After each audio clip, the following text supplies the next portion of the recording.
Hi, and welcome to your first lesson for Music 1301, Music Fundamentals, which is not music appreciation. For those of you who came to orientation, which is hopefully everyone, you know that this is not a music appreciation class. In this class you're going to be learning the nuts and bolts of how music is put together and how to write music, scales, key signatures, all that kind of stuff. But today, before we learn any of that, we have to start out by learning about notation. Some of you may have learned a little about notation before, and if so, some of this may be a review for you. For others, it's your first time. I hope you'll pay close attention. So first of all, on the board here, you can see the staff. As you notice,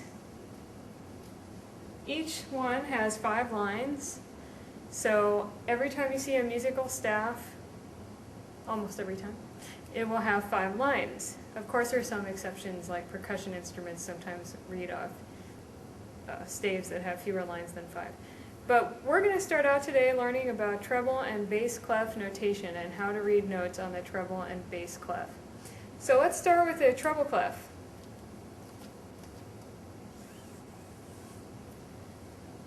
There are some things I can tell you about this clef here. This is the treble clef, also known as the G clef.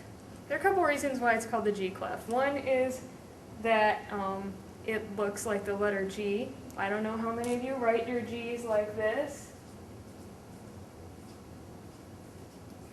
but supposedly looks like the letter G. But more importantly, you can see it has a little circle, kind of spiral in the middle, and this center of this spiral always circles around the line that indicates G, the note G. When we talk about music, I'm sure most of you are aware that we use letter names to describe the notes. And in the musical alphabet, we only have 7 letters. We go from A to G, and then we start on A again. So we go A, B, C, D, E, F, G, and then we start on A.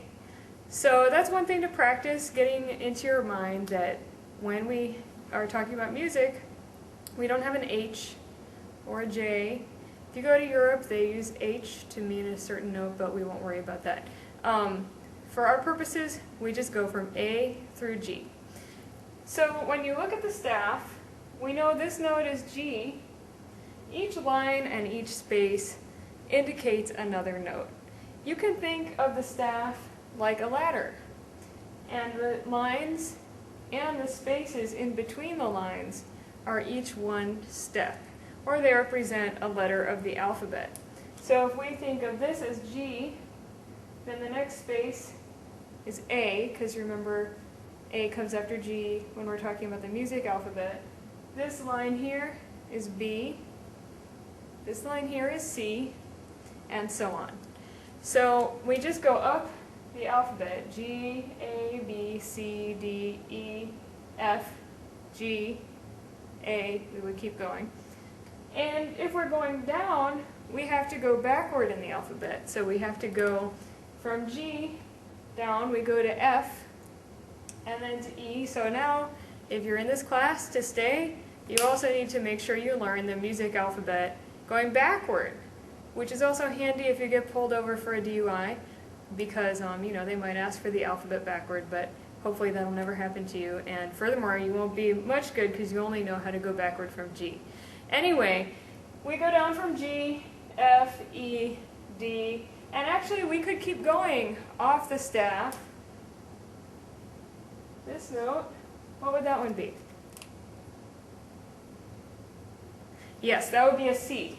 Did you get a C? I hope you got a C. This is the most famous note in music. Usually it's the first note you learn. If you're learning the piano especially, we call it middle C.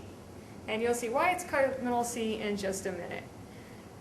Sometimes, instead of learning the staff like letters of the alphabet going up and down the ladder, sometimes you learn little mnemonic devices to help you remember it. And some of you probably learned these in school. Maybe not. I know I learned some of them in school. One is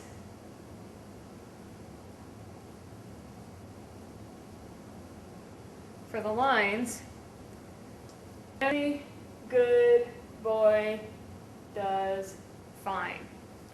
You ever learn that? Another way is every good boy deserves fudge. And then you have a handy addition with your spaces. Every good boy deserves fudge in his face. So the spaces spell out F-A-C-E, or face. But remember, we're going from the bottom up. So when you go home, or if you're at home, when you turn this video off and you go to identify some notes, remember, when we say every good boy does fine, we're going from the bottom up. We don't start up here with E. Similarly, F-A-C-E, we're spelling from the bottom up. So just remember that so you don't get confused later.